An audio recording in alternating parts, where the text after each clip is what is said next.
Hello. So this video is kind of different from the videos I usually make. But I wanted to make a book review because I really like to write and I really like to read. So basically this is a book review of The Steel Remains by Richard Morgan while I do my homework assignment, which is, oh, which is I'm actually in astronomy right now, so I'm drawing a star chart. Um, and this is like you can see I put like a grid over my star map thing. Um, so yeah, I'm basically just like going through and like on the grid and like copying down like where the stars are, and then I'm gonna go in and like mark where they are on here. But right now I'm just drawing it. Um, so I'm gonna do this while I talk about the book, because I feel like I'm just kind of I really like to do multiple things at once. It makes me feel busy. But anyways, so I want to talk about The Steel Remains by Richard Morgan. Basically, this is a book that I listened to on Hoopla, which is super good. If you don't know what Hoopla is, it's like an app that works through your public library.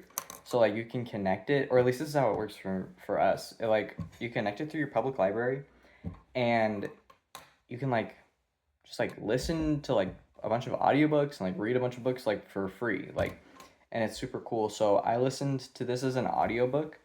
Um, and the guy who was reading the audiobook, he was really good. I don't remember what his name was, but it's just, I don't know. He sounded almost a little British, I think he was. I'm trying to remember. Was he British? I think he was British. It's hard for me to remember. But he definitely felt British. He felt like he was reading like the Chronicles of Narnia or something. Like it felt very he just had like a such a good voice for it, and it felt like it's like very fantasy good, very good book, very good voice for fantasy books. Um, but The Steel Remains. Uh, Spoiler alert! I'm gonna be spoiling it. I really liked it because well maybe I should do like a non-spoiler part and then like a spoiler part. Okay, we're gonna start with the spoilers, or we're gonna start with the non-spoilers, and then you can click off when we get to the spoiler part. Okay. So The Steel Remains is a book about like three different characters, and they're all kind of in different parts of this like fantasy world. And basically, our three main characters, we've got Arkith, who is a Curiath, which I guess the Curiath, she's like half Curiath, which I guess the Curiath were this like race of people that came from another world, who they have like very dark skin and they're like engineers and they live for a long time. That's like the only thing. These are like the only things I know about these people. So she's half Kiriath, and she's like very smart, and she's like a counselor or like some kind of assistant to the emperor, who's a real butthole. I really don't like him. And then we have Agar or whatever his name is. I think Agar Dragonbane, and he's a nomad living in the steppes, which I assume is like a northern territory. He's up in the steppes, and he's doing his nomad step thing. And it's very fun. And then we have Ringil, who I feel like is the main character. He's like the main character. He is like he's kind of reminds me of The Witcher, Heike. He is pretty cool, and also like this book like Heike reminds me of The Witcher. I've never read The Witcher, but like the show The Witcher, that's what it reminds me of. Um, so yeah, like those are our characters, and I think so. This book, I would rate it 5 out of 5. Um, there were some. I had very few complaints. I'm trying to think. I had like one complaint. I'm trying to remember what it was. I don't know. At first, I was kind of like off about the. At first, I was a little like about the pacing, but now that I am thinking more about it, I think the pacing was actually really good. It's just kind of unconventional. I think. I think the pacing it doesn't follow a super. It's not super laid out in the way that I thought it was going to be laid out, like the way I expected. But it's not super bad, and it ended up I liked it more. Um, I also think that this author does a really good job at switching between perspectives without making things confusing. That being said, the beginning of this book was high key confusing. I did not know what was going on for a while. But once we got into it, it became significantly less confusing. Um, so it's. I'm trying to think what else I can say without giving anything away. I would definitely read it. It was a really good like fantasy book. You know what I really did like about it though was that it was like fantasy, but sometimes I think that fantasy gets a little bit dry just like on its own. Like it's kind of the same things over and over again but I feel like this book did a really good job at like introducing some new like weird crap um in a good way, like weird in a good way. So like I won't spoil it, but like there's just like some weird things that happen. And it's like I think usually when I read fantasy books. It's kind of the same things. But this book introduced some interesting stuff, and I think it's because I'm pretty sure Richard Morgan is like also writes a lot of sci-fi, and I could kind of get that vibe from reading it. That it was kind of it had a lot of like sci-fi kind of uh sci-fi influence, which I think just like made it better, honestly.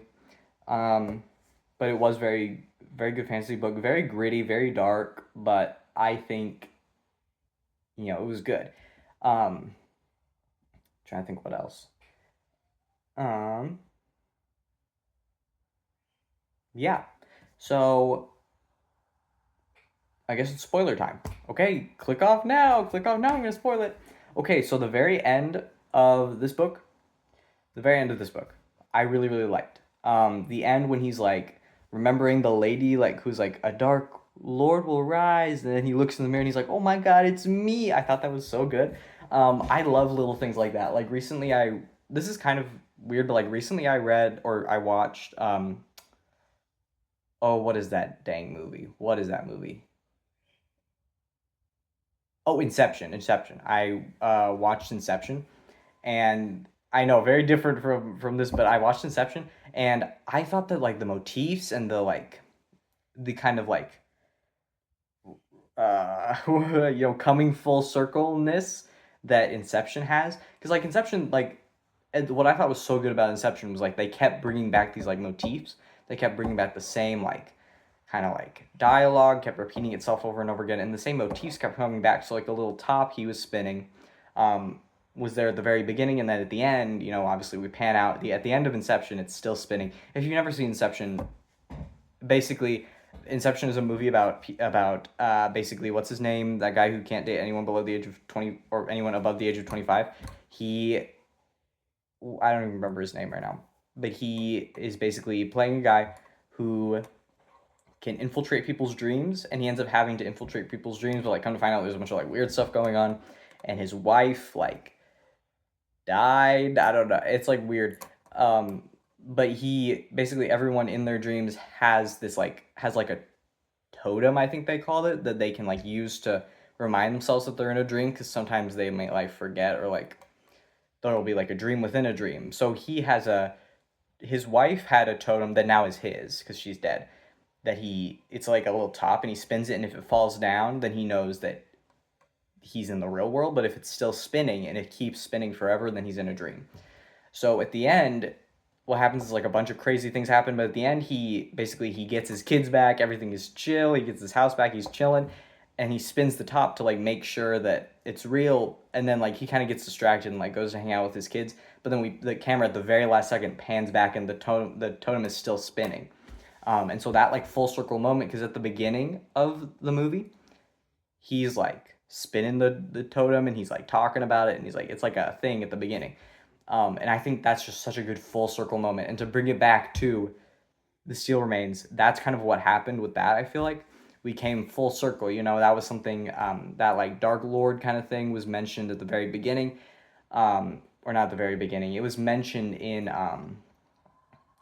with that seer psychic lady. She was like, "A Dark Lord will rise. Also, your knife is in the graveyard." That was also really good. I liked the things in the graveyard. But anyways, I like the full circleness of it. And I also really liked um oh, what was I just oh I liked the Duenda, I guess is how you pronounce it. I'm not sure. For a really long time I thought it was Duender with an R, because this guy is British. Because it's like when I was watching Game of Thrones, I thought that it was Sansa was Sanser because they said Sansa, and it's like when a British person says the at the end of a word with like an a at the end, it sounds like ar to me. So it's like Sansa, Dwenda. No, it's Sansa. It's Dwenda, literally. It's not Sans or Dwender. It's So I was like, okay, the Dwenda. But I really liked the Dwenda. I thought they were really cool. They're very mysterious. They're very like spooky. Um, it gave me a little bit of the spooks when I was reading. I was like, "Ooh, they're a little spooky. They're doing spooky things." Especially when he realized that the young girl that he saw as like a servant, that she was actually a Dwenda. I was like, "Ooh!" At least I think that's what she was. I'm not sure. And I liked how they almost use like grim dark, like that story about like the way the Dwendas like put the heads on the tree trunks. Like that is such a weird, almost like ridiculous thing for them to do.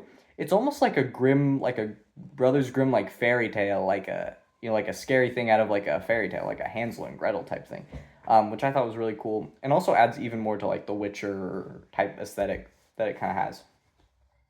I'm someone who really loves like queer romance, and part of the reason that I read this book was because I knew that there were like queer characters in it. I didn't know who the characters were going to be or anything going in, but I did know that there were like queer people in it. And I did really appreciate the representation.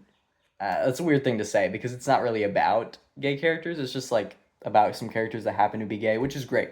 Um, I thought that I was surprised at the amount of like screen time they gave, or the amount of screen time he gave Gil's like relationships with other men.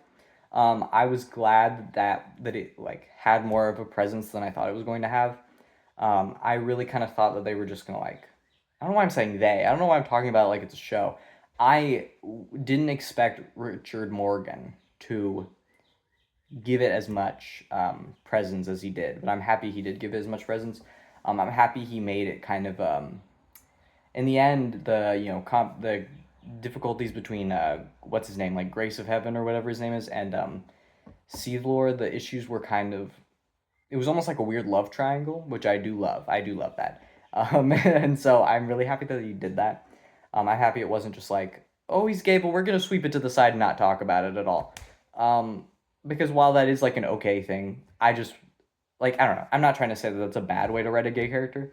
It's just not really what I was looking for. So I'm glad that they brought it onto the light more. I like to read about gay people. I really enjoy it. And Arkith's little. I do hope that we see more about like Arkith's little thing. Maybe not with the slave. That's kind of an awkward.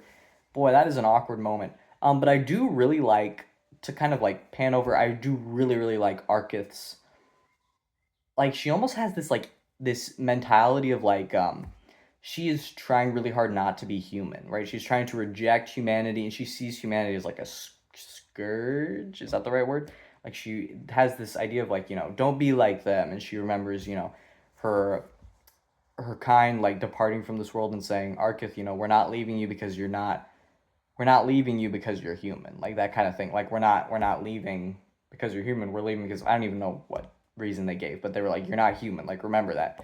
Be better than them. And I think that's such an interesting position to take. This last of her kind, surrounded by humanity. 200 years old, but like serving people who are like less than half her age. Like the emperor, she's like his like right hand man, but she's like serving him, but he can't be like, he's not that old. So it's so interesting because like she's probably obviously infinitely more wise than he is, and I think that's just so interesting. Such a weird position for her to be in. Um, so yeah, those are some of my thoughts on The Seal Remains. Definitely think you should read it. I read that thing 5 out of 5. I like that. Um, Pacing is kind of weird. It's a little confusing at the beginning, but once you get into it, it's really good. So yeah, I would read it. Thank you for listening to my book recommendation. Have a good day.